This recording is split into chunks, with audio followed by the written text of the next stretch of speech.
Y sobre todo, ¿de qué forma repercutieron ahora con lo de el rechazo a la reforma eléctrica? No, bueno, creo que venimos ya ahorita a plantear cuál es el estatus que tenemos con los proyectos prioritarios que tenemos con nuestro presidente, principalmente con las hidroeléctricas, que tenemos la modernización de 13 de ellas y el equipamiento de 3. ¿Qué nos va a permitir esto? Pues va a permitir que la vida útil de estas centrales se alargue 50 años más, ¿no? Entonces, lo que hemos señalado aquí es que los principales beneficios que tenemos con estas centrales y con esta modernización y esta inversión, porque nos va a permitir tener energía confiable, porque sería el equivalente en términos de la generación a lo mismo que si hubiéramos invertido en 14 parques fotovoltaicos o 10 parques eólicos, ¿no? De 200 megawatts más o menos de capacidad cada uno de ellos. Entonces es por eso que se le ha apostado mucho desde la Presidencia de la República y la Dirección General de la Comisión Federal de Electricidad a este programa prioritario de las hidroeléctricas. Por ejemplo, ayer se daba una radiografía de cuál es el estado de las presas en nuestro país. Dice que de 850 y tantas que hay, 210 serían las prioritarias para darles mantenimiento. Entre ellas están estas que generan la electricidad, como sería el caso Chiapas o en Veracruz. Bueno, donde están, digamos, las centrales hidroeléctricas, digamos, ahí queda a cargo de la Comisión Federal de Electricidad ese mantenimiento. A la parte de la ingeniería civil, lo que es la cortina, el canal de desvío, el desasolve, digamos, la Comisión Federal de Electricidad de manera recurrente va haciendo esa parte de sus mantenimientos, ¿no? Porque hay que dividir un poco, o sea, hay algunas presas que son completamente con agua, hay algunas presas que están, digamos, con la Comisión Federal de Electricidad porque está montada una central hidroeléctrica. Parte del trabajo que se va a realizar con la modernización de las centrales hidroeléctricas está vinculado a la reforestación, ¿no? Por ejemplo, no podemos dejar de lado solamente modernizar los fierros, pero no reforestar todo el sistema, por ejemplo, del Grijalva, ¿no? Que eso es muy importante para la cuestión de las lluvias, para la cuestión del manejo del caudal, para todo ello, el desasolve, ¿no? Por ejemplo, también. Esos son elementos importantes. Y todo eso va aparejado al proyecto que ya tenemos, digamos, instalado como integral para el caso de la modernización de las hidroeléctricas. Entonces, para nuestras centrales está vinculado el mantenimiento de la central, de la presa, tal cual, pero ahora va a ser la modernización que implica el cambio de una turbina, el cambio del generador, el cambio de los transformadores, o sea, para que podamos tener centrales por 50 años más, ¿no? Esa es la gran virtud. Pero el que estén en buen estado las presas, sí influye para una generación mejor de electricidad, ¿no? Claro, y también, es muy entonces, importante. ¿cuántas presas tiene a su cargo CFE y cuál es el estado que guardan, pues, para evitar o desterrar cualquier riesgo? Estamos hablando puedo puntualizar el dato, pero sí, según recuerdo estamos hablando de 53 centrales hidroeléctricas.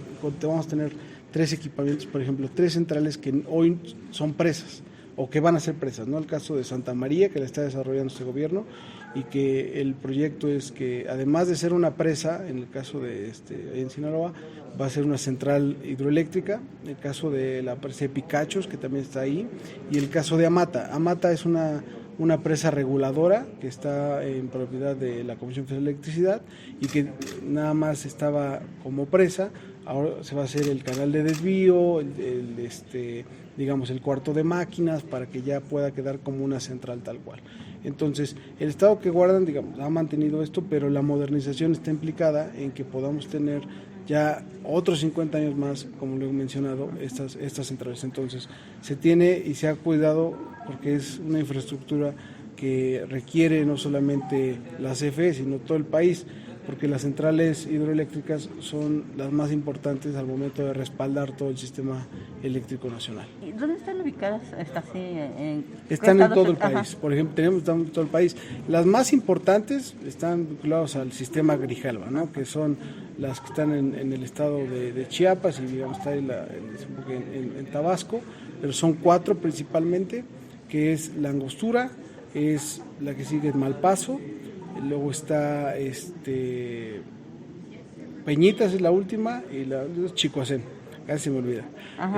Son las 4 centrales que están en ese sistema, son de las más grandes. Estamos hablando que que las 3 primeras tienen una capacidad de generación arriba de los 1000 megawatts, ¿no? En el caso de la Angostura estamos hablando de casi de 1200 megawatts, el caso de Chicoacén lo mismo. Entonces esta modernización, además de tener digamos una capacidad por 50 años más, en algunos casos vamos a tener la oportunidad de incrementar capacidad o eficiencia. ¿Qué quiere decir? Que con el mismo recurso hídrico podamos generar una mayor cantidad de energía. Las inversiones que tenían previstas ahorita con la inflación y con todo lo que está viendo a nivel mundial, ¿se han elevado los costos o se van a mantener? Afortunadamente, digamos, lo tomamos en un momento en el que, digamos, estábamos previos a la guerra, ¿no? Uh-huh. Ahorita ya venimos a informar cuáles son los avances, ya tenemos avances con respecto a los hitos de contratación, todo esto. Todos nuestros contratos, la mayor parte de ellos, están llamado precio alzado, es decir, el precio ya está pactado y no tendría que haber desviaciones para nosotros en términos del precio. Estamos en pláticas de manera constante con los desarrolladores de estos proyectos para evitar cualquier imprevisto, para buscar que todos los proyectos tengan que llegar en tiempo y forma. Entonces me parece que es muy importante que mantengamos ese cuidado porque bueno, también la coyuntura internacional no está nada sencilla, digamos, sabemos del incremento que hay en los precios de los commodities que se da, pero bueno, esto no tiene por qué ver reflejado, derivado de cómo fue cuidado y estructurado los contratos que tiene la Comisión Federal. Se destierra cualquier riesgo de que pudieran incrementarse los costos. ¿Y de cuánto se está hablando de la inversión?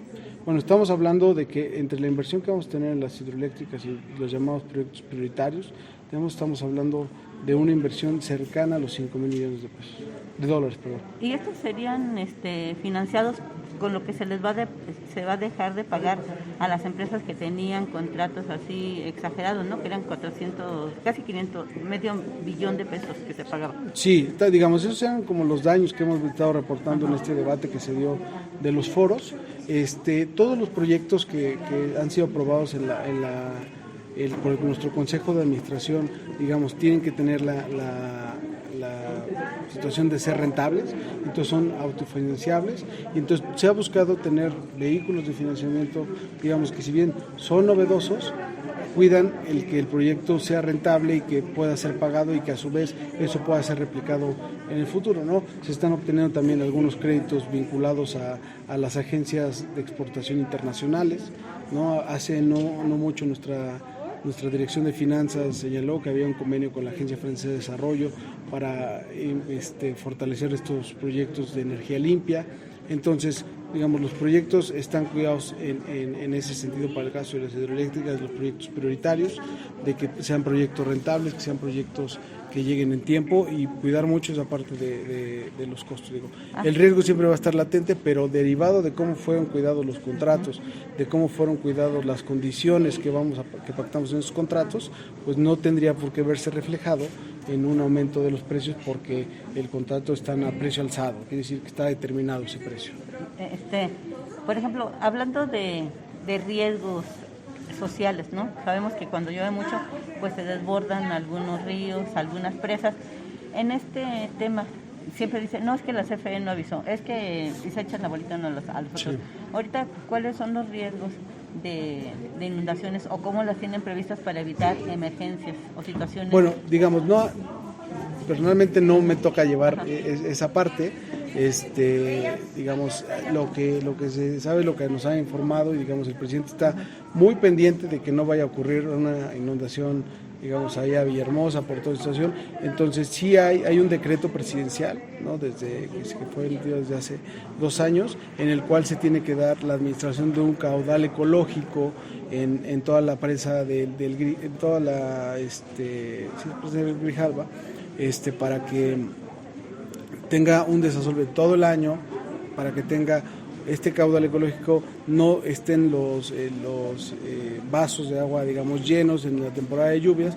Entonces, todo eso me parece que si bien podemos reportar los datos exactos, se ha seguido la instrucción del decreto presidencial para poder llevar eso. Ya, finalmente, te pregunto, ¿cómo después de este rechazo a la reforma eléctrica, han tenido ustedes nuevas solicitudes para gente empresas que quieren venir a México a hacer contratos con la CFE ¿Qué está pasando en este tema? Nosotros estamos enfocados, digamos, en fortalecer nuestra generación, eso es lo que tenemos que ver. Realmente los permisos, nosotros no somos el área, digamos, la autoridad, después está la CRE, la Comisión Reguladora de Energía. Entonces nosotros estamos enfocados en el tema de la generación, ir buscando, ya hay una vinculación con el sector privado, digamos, a través también de la llamada FIBRAE, del mecanismo de inversión. Entonces, pues siempre vamos a tener una relación con el sector privado, pero digamos, la situación de un permiso de una nueva central no es algo que incluye nosotros tenemos que estar enfocados en lo que nos toca, que es fortalecer y cumplir con el compromiso presidencial de no incrementar las tarifas en términos reales. Estas centrales que se van a modernizar, ¿qué tan a la vanguardia van a estar comparados, no sé, con Alemania o Francia? Las vamos a dejar, digamos, de última tecnología. De hecho, por ejemplo, algunas centrales que tenemos hoy en el caso de Chiapas, tenemos algunas, por ejemplo, en Puebla, que tienen una edad de 125 años y no han sido modernizadas. Entonces, todos los sistemas de control son de hace mucho tiempo, ¿no? Son muy arcaicos. Entonces, hoy vamos a buscar que estos sistemas del control casi permitan que puedan estar completamente automatizadas. Digo, el factor de los trabajadores siempre va a estar presente, es necesario, se requiere, pero la idea de esto es que los sistemas también puedan ser operados bajo alguna circunstancia, dijimos de manera directa, incluso por el Centro Nacional de Control de Energía, para que pueda interactuar y poder ocupar las centrales de la CFE a la brevedad, dado que también, como les decía, las centrales hidroeléctricas son vitales para el respaldo de todo el sistema, entonces, porque pueden inyectar energía ante cualquier eventualidad que pueda existir. Ajá, cuando hubo foros aquí, se habló mucho de que la salida de muchas empresas podría generar apagones, que no hubiera una electricidad de calidad. Creo que esos mitos quedaron perfectamente aclarados en esos foros, ¿no? De cuáles son la demanda que tiene el país, cuál es la capacidad instalada que tiene la CFE, que tiene con los privados, ¿no? Entonces me parece que esos mitos han quedado clarificados en esos foros, que no es una situación realmente de oferta, sino más bien me parecen presiones políticas en donde lo que se quiere saltar es la viabilidad técnica y las necesidades reales que tiene el país de energía eléctrica, que eso es lo que se ha buscado, ¿no? Y que se busca salvaguardar desde, digamos, la reforma que quedó a la ley de la industria eléctrica, en donde los parámetros y criterios técnicos tendrían que estar por encima, porque tienen que salvaguardar todo un sistema eléctrico a un interés privado de querer invertir en cierto lugar por ciertas cuestiones, ¿no? Entonces me parece que eso, ¿no?, quedó perfectamente con todas claro. Las ventajas para la IP. Eso yo creo que si algo nos permitió tener esos foros es que darle el espacio para que la CFE planteara y defendiera el por qué asumimos que es una injusticia todo lo que estaba ocurriendo en términos del despacho y de todas las transferencias de recursos que se tenían, ¿no? Entonces, digamos, creo que esta idea de que va a haber apagones, todo eso, pues sigue siendo parte de la campaña negra, que realmente lo que busca es que sean estos intereses privados los que puedan desaparecer a la CFE y quedarse con el mercado de la energía eléctrica. Ahora que estás hablando de campaña negra, ¿de qué forma el sector eléctrico es una zona estratégica para... Me tengo casi que retirar. Ya, nomás. ¿Cómo están haciendo? No me digas la estrategia, sino para evitar precisamente ataques por parte del crimen organizado a las instalaciones.